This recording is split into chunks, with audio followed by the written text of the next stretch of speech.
உலகெங்கும் வாழும் ராஜ் தொலைக்காட்சி அன்பர்களே, என் நெஞ்சம் நிறைந்த நேயர்களே, எல்லாரும் நல்லா இருக்கீங்களா?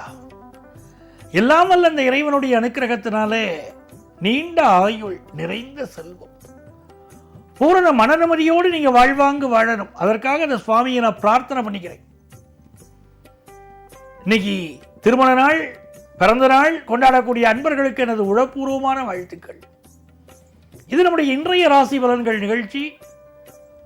உங்கள் அத்துணை பேருக்கு உங்கள் ஆத்மார்த்த ஜோதிடர் நங்கநல்லூர் டாக்டர் பஞ்சநாதனின் அன்பு வணக்கங்கள்.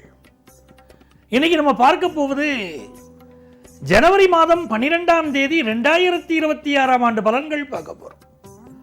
தமிழ் வருடத்தில் இது விசுவாவசு வருடம் மார்கழி மாதம் 28ஆம் நாள். இன்னைக்கு சந்திர பகவான் சுவாதி நட்சத்திரத்தில் பயணம் பண்ணிட்டு இருக்காரு. மேஷராசிக்காரர்களுக்கு இந்த நாள் எப்படி பாருங்க, 7ஆம் இடத்துல சந்திர பகவான் போயிட்டு இருக்கார், 11ஆம் இடத்துல ராகு பகவான். சந்திர பகவான் 7ஆம் இடத்துல போறாருன்னு உடனே நமக்கு ஒரு ஆசை மனசுல, எப்போ கல்யாணம் கைகூடும், இதுதான் முக்கியமான விஷயமா இருக்கும். இன்னைக்கு மேஷராசிக்காரர்கள் தன்னுடைய திருமணத்தை பற்றியோ தன்னுடைய குடும்பத்தார் திருமணத்தை பற்றியோ நினைச்சுக்கிட்டே இருப்பார். சில பேருக்கு நண்பர்களை பற்றிய கவலை இருக்கும், நல்ல நண்பர் அமையணுமே வாழ்க்கையில். சில பேரை பொறுத்த வரைக்கும் நான் ஃபாரினுக்கு படிக்க போகணும், ஃபாரினுக்கு வேலைக்கு போகணும், ஃபாரின்ல பிசினஸ் பண்ணணும். இந்த முயற்சிகள் எல்லாம் பலிதம் ஆகுமா? பிசினஸ்ல ஒரு நல்ல பங்காளி கிடைப்பாரான்னா இன்னைக்கு துர்க்கை வழிபாடு செய்யணும். துர்க்கை வழிபாடு உங்களுக்கு பெரிய வெற்றியை கொண்டு வந்து தரும். ஆகவே இன்றைக்கு துர்க்கையை வழிபடுங்கள், எல்லா காரியங்களையும் வெற்றி பெறுங்கள். ரிஷபராசி அன்பர்களே, ரிஷபராசிக்காரர்களுக்கு மிக மிக நல்ல நாள். இன்னைக்கு சந்திர பகவான் 6ஆம் இடத்திலையும் 10ஆம் இடத்துல ராகுவும் இருக்கிறார்கள். ஒரு வேலைக்கான இன்டர்வியூ அட்டெண்ட் பண்ணுவீங்க, ரொம்ப ஹெவி காம்படிஷனாக இருக்கும், ஜெயிச்சுக்கிட்டு வருவீங்க. சார் நான் ஏற்கனவே ஒரு இடத்துல வேலை பார்க்குறேன் சார், எப்படி இருக்கும்னா இன்னைக்கு வேலை நெருக்கடி இருக்கத்தான் செய்யும். ஆனாலும் உங்களுடைய வேலையை நீங்கள் விடாமல் செய்யணும். ஏன்னா உங்களுடைய உயர் அதிகாரி, உங்கள் நிறுவனம் உங்கள் வேலையை பார்த்துக்கிட்டே இருக்கு. எவ்வளவு வேலை கொடுத்தாலும் இவர் செய்யறாரு உங்களை கவனிச்சுக்கிட்டே இருக்காங்க. இதை வச்சு உங்களுக்கு ப்ரமோஷன் கிடைக்க போகுது, நல்ல பேர் கிடைக்க போகுது, நல்ல காலம் பிறக்குது, நல்ல காலம் பிறக்குது. ரிஷபராசிக்காரங்களுக்கு எல்லா வகையிலும் முன்னேற்றம் தரக்கூடிய நல்ல நாள். எழுத்தாளர்கள், பேச்சாளர்கள் புகழ் பெறக்கூடிய நாள். மிதுன ராசி என்பர்களே, மிதுன ராசிக்காரர்கள் இன்னைக்கு எடுக்கக்கூடிய முடிவு உங்கள் வாழ்க்கையை உயர்த்தும். 5ல சந்திரன், 9ல ராகு. நிறைய யங்ஸ்டர்ஸ் இன்னைக்கு காதல் உணர்வுகளை வெளிப்படுத்துவார்கள். பொழுதுபோக்கு விஷயத்தில் ஈடுபாடு கூடும். ரொம்ப கவனமா இருக்க வேண்டியது எங்க தெரியுங்களா? பிள்ளைகளை வளர்க்கும் போது கவனமா இருக்கணும். பிள்ளைகள் வளர்ப்புல கவனமா இல்லைன்னா பிள்ளைகள் தடுமாறி போகலாம், தடம் மாறி போகலாம். ஆகவே அவங்க வளர்ப்புல அக்கறை செலுத்துங்க. அதே மாதிரி பொழுதுபோக்கு விஷயங்கள்ல தப்பான நண்பர்கள் தொடர்பினால் தவறான பொழுதுபோக்கு விஷயங்கள் வரும். அதனால உங்கள் பேரை கெடுப்பதற்கு முயற்சி நடக்கும், கூடுதல் கவனமாக இருக்கு. இந்த நாள் நல்ல பதவிகள் கிடைக்கும், வியாபார லாபம் தரும் நல்ல நாள். கடகராசி என்பர்களே, கடகராசிக்காரங்களுக்கு 4ல சந்திர பகவான் இருக்கார், ராசிக்கு அதிபதி 4ஆம் இடத்தில் இருக்கார், 8ஆம் இடத்துல ராகு பகவான் இருக்கார். இந்த நாள்ல அம்மாவுடைய உடல் நலத்தில் அதிக அக்கறை எடுத்துக்கணும். தாயிற் சிறந்தொரு கோயிலும் இல்லை, தந்தை சொல்மிக்க மந்திரம் இல்லை. அம்மாவுடைய உடல்நலம் மிக முக்கியம், அதில் அக்கறை எடுத்துக்கிடுவீங்க. 10th +1 +2 படிக்கக்கூடிய ஸ்டூடெண்ட்ஸ் படிப்பில் இன்னும் கொஞ்சம் கவனம் தேவைப்படுது. சில பேர் வீடுகளில் இன்னைக்கு ஏதாவது ரிப்பேர் ஒர்க் இருக்கும், அதை பார்த்து நிவர்த்தி பண்ணணும். வண்டி வாகனங்களில் செல்கிற போது ஒரு 2 வீலரில் போறீங்கன்னா நீங்க ஹெல்மெட் போட்டுக்கிட்டு தான் போடும். வண்டி வாகனங்களை நல்ல சர்வீஸ் பண்ணி பயன்படுத்த வேண்டிய ஒரு நாள். வியாபாரத்தில் நீங்கள் நடத்தக்கூடிய நிறுவனத்தில் பணியாற்றுவதற்கு நல்ல பணியாளர்கள் இன்னைக்கு கிடைப்பாங்க. சிம்மராசி என்பர்களே, சிம்மராசிக்காரர்களுக்கு ஒரு பெரிய எதிர்பார்ப்பு இருக்கும்.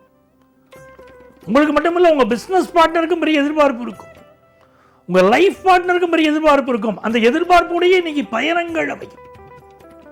முக்கியமான வியாபார ஒப்பந்தங்கள் இன்னைக்கு மேற்கொள்வீங்க. ஒரு எதிர்பார்ப்போடு அந்த ஒப்பந்தங்கள் இருக்கும். வெளிநாட்டு வாய்ப்புகள் கைகூடி வரும். நினைத்த காரியங்களில் எல்லாம் வெற்றி கிடைக்கக்கூடிய ஒரு அற்புதமான நாள். இன்னைக்கு சக்கரத்தாழ்வார் வழிபாடு செய்யணும், நரசிம்மர் வழிபாடு செய்யணும். இதெல்லாம் ரொம்ப முக்கியம். சிம்மராசிக்காரர்கள் செய்யக்கூடிய நரசிம்மர் வழிபாடு, சக்கரத்தாழ்வார் வழிபாடு உங்கள் வாழ்க்கையை உயர்த்தும். இன்னைக்கு புதிய புதிய முயற்சிகளை செய்து வெற்றி காண போறீங்க. கன்னிராசி என்பவர்களே, பலரும் உற்று கவனித்துக் கொண்டிருப்பார்கள். இன்னைக்கு அதுதான் முக்கியமான விஷயம். நீங்க தெரிஞ்சுக்க வேண்டியது, சிசிடிவி கேமரா போட்டு பார்க்குற மாதிரி உங்களை உற்று கவனிச்சுக்கிட்டு இருக்குவதாக. கன்னிராசிக்காரங்களுக்கு 6ஆம் இடத்துல ராகு, 2ஆம் இடத்துல சந்திர பகவான், மகாலட்சுமியுடைய அனுக்கிரகம் இருக்கு. செல்வ திருமகளை திடம் கொண்டு சிந்தனை செய்திடுவோம் அப்படின்னு மகாகவி பாரதியார் பாடுறார். மகாலட்சுமியை வழிபாடு செய்யுங்கிறார். இங்கே செய்யக்கூடிய வழிபாடு செல்வ நிலையை உயர்த்தும். புதிய வேலை வாய்ப்பு இன்னைக்கு கிடைக்கும். ஹெல்த்தில் கொஞ்சம் கான்சென்ட்ரேட் பண்ணணும். துலாம் ராசி என்பவர்களே, ஒரு பரபரப்பா இருப்பீங்க. இன்னைக்கு ரொம்ப அழகின் வடிவமாக இருப்பீங்க. காதல் விஷயங்களில் ஈடுபாடு கூடும். பொழுதுபோக்கு விஷயங்கள்ல மட்டும் தவறான பொழுதுபோக்கில் இன்னைக்கு ஈடுபட்டுறாதீங்க. பிள்ளைகள் வளர்ப்பில் அதிக அக்கறை காட்ட வேண்டிய ஒரு நாள். விருச்சிக ராசி என்பவர்களே, வேலை மாறணும்னு நினைக்கிறீங்க, புதிய வேலை கிடைக்க போகுது, மாற போறீங்க. வெளிநாடு போகணும்னு நினைக்கிறீங்க, வெளிநாட்டு வாய்ப்பு கைகூடி வரப்போகுது. நெஞ்சக நோய்கள் இருக்கக்கூடியவர்கள், ஹார்ட் சம்பந்தப்பட்ட ப்ராப்ளம், பல்மனாலஜி ப்ராப்ளம் இருக்கக்கூடியவர்கள் மெடிக்கல் அட்வைஸ் எடுத்துக்கணும். உயர்கல்வி படிப்பதற்குரிய வாய்ப்புகள் நல்ல கூடி வரும். வியாபாரம் சிறப்பாக அமையும்.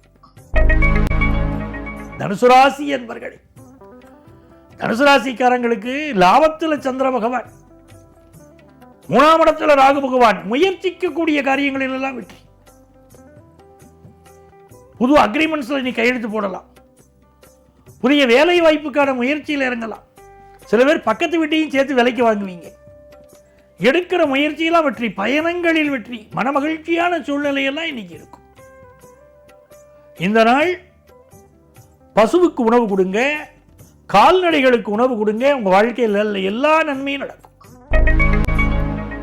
மகர ராசி என்பவர்களே, நல்ல வேலை வாய்ப்புக்காக காத்திருக்கீங்க. ஏற்கனவே பார்த்துட்டு இருக்கிற வேலையில் ஒரு நெருக்கடி. என்னங்க, ஆஃபீஸுக்கு போனால் நிம்மதியாக இருக்க முடியல, என்னத்தையோ வேலை வாங்குறாங்க, சம்பளத்தை மட்டும் கொடுக்க மாட்டேங்கிறாங்க. அப்படிப்பட்ட சூழ்நிலையில் இப்போ உங்களுக்கு ஒரு நல்ல வேலை வாய்ப்பு கிடைக்கும், நல்ல சம்பளத்தோடு கிடைக்கும். இந்த மாதிரி நாட்களில் புத்தகம் எழுதக்கூடியவர்கள், கவிதை எழுதக்கூடியவர்கள், கட்டுரை எழுதக்கூடியவர்கள் எல்லாம் பேரும் புகழும் கிடைக்கும். உங்கள் எதிர்பார்ப்புகள் அதிகமாக இருக்கும். சிலருக்கு வேலை மாற்றம் உண்டாகும். நினைத்ததெல்லாம் வெற்றி பெறக்கூடிய ஒரு நல்ல சூழ்நிலை வருவதற்கு இன்னைக்கு வாராகி வழிபாடு செய்யணும். ஓம் வம் வாராகியே நமகன்னு சொல்லிக்கிட்டே இருங்க, நல்லது நடக்கும். அதே போல உடல்ல எலும்புகள்ல சிலருக்கு வலிகள் வந்து போகும். கும்பராசி என்பர்களே, கும்பராசிக்காரங்களுக்கு பாக்கியஸ்தானத்தில் சந்திரன் போறாரு, ராசியில ராகு இருக்கிறார். சிலருக்கு திடீர்னு ஃபாரின் ஆப்பர்ச்சுனிட்டி கூடி வரும். உயர்கல்விகள் கற்பதற்கான வாய்ப்பு எனக்கு வருவாங்க, நல்ல யூனிவர்சிட்டியில் போய் படிக்கணும்னு நினைக்கிறேன், படிக்க முடியுமான அந்த வாய்ப்பு கைகூடி வரும். அப்பாவுடைய உடல் நலத்தில் அதிக அக்கறை எடுத்துக்கிடணும். இந்த நாள் புதிய ஒப்பந்தங்களில் கையெழுத்து போடுறதுக்கு முன்னால எந்த ஒரு விஷயமாக இருந்தாலும் கையெழுத்திடுவதற்கு முன்பாக 1க்கு 4 முறை, நல்லா கேட்டுக்கோங்க, 4 முறை அதை தீர விசாரித்த பிறகுதான், படித்து பார்த்த பிறகுதான் நீங்கள் கையெழுத்து போடணும். யாருக்கும் ஜாமீன் கையெழுத்து, கேரண்டார் கையெழுத்து போட வேண்டாம். வியாபாரம் லாபம் தரும். மீனராசி என்பர்களே, இந்த நாளில் மீனராசிக்காரங்களுக்கு தன லாபம் பெருகும், திடீர் வருமானம் வரும். ஆனால் இரவு நேரத்து பயணங்களை அவாய்ட் பண்ணணும். முடிஞ்ச வரைக்கும் பயணங்களையே அவாய்ட் பண்ணணும். யாரையும் ஆஃபீஸில் கிரிட்டிசைஸ் பண்ணி இன்னைக்கு பேச வேண்டாம். அம்மாவுடைய உடல் நலத்தில் அக்கறை எடுத்துக்கிடுங்க, உங்கள் உடல் நலத்திலும் அக்கறை எடுங்க. வியாபார ரகசியங்களை யார்ட்டையும் பகிர்ந்து கொள்ள வேண்டாம். இது நல்ல நாளாக உங்களுக்கு அமையும். அன்பர்களே, நாளைய பதிவில் மீண்டும் சந்திப்போமா?